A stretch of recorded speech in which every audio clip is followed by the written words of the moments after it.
La route des lasers, c'est l'avenir. C'est l'avenir parce que la route des lasers, c'est la photonique, et la photonique, c'est une des 6 technologies clés au plan européen et au plan national. La route des lasers, c'est une centaine d'entreprises qui se sont agrégées en Aquitaine, autour de Bordeaux, en quelques 12 années. Et ces entreprises ont un cœur très haute technologie. Ces entreprises, elles vont révolutionner notre quotidien avec de nouveaux produits. J'ai démarré Amplitude il y a une dizaine d'années.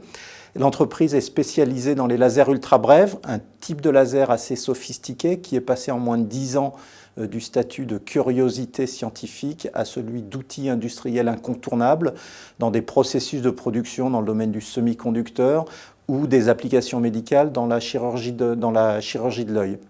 L'entreprise aujourd'hui, c'est à peu près 300 personnes avec des implantations sur 3 continents et une présence cachée, comme toute application laser, mais très importante au cœur de nombreux processus industriels.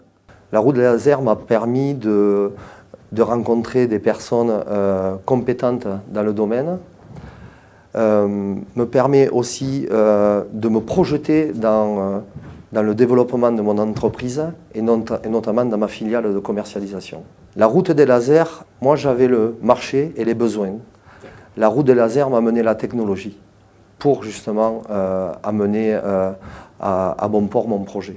La route des lasers aujourd'hui, ça nous apporte et ça nous a apporté 3 éléments. Un réseau, donc mise en commun à partir de porteurs de projets ou de responsables d'entreprises de problématiques identifiées. Ça nous apporte un environnement scientifique. La plupart des produits de l'entreprise ont été développés dans le cadre de programmes de recherche collaboratifs. Et ça nous apporte un environnement industriel avec notamment la route des lasers et l'environnement immobilier, par exemple, et entre autres, ou le centre technologique Alphanov.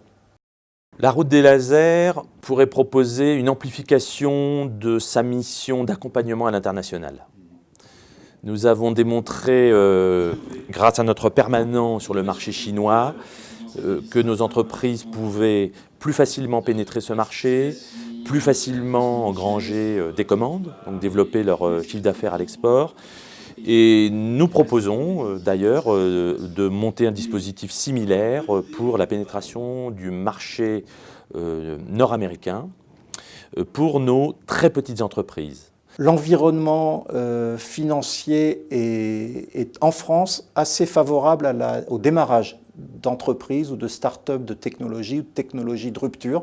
Une première difficulté se pose après quelques années si l'entreprise n'a pas encore trouvé son marché, ce qui peut arriver si on est sur une vraie technologie de rupture, avec notamment il peut y avoir des difficultés de financement de croissance dans un deuxième tour.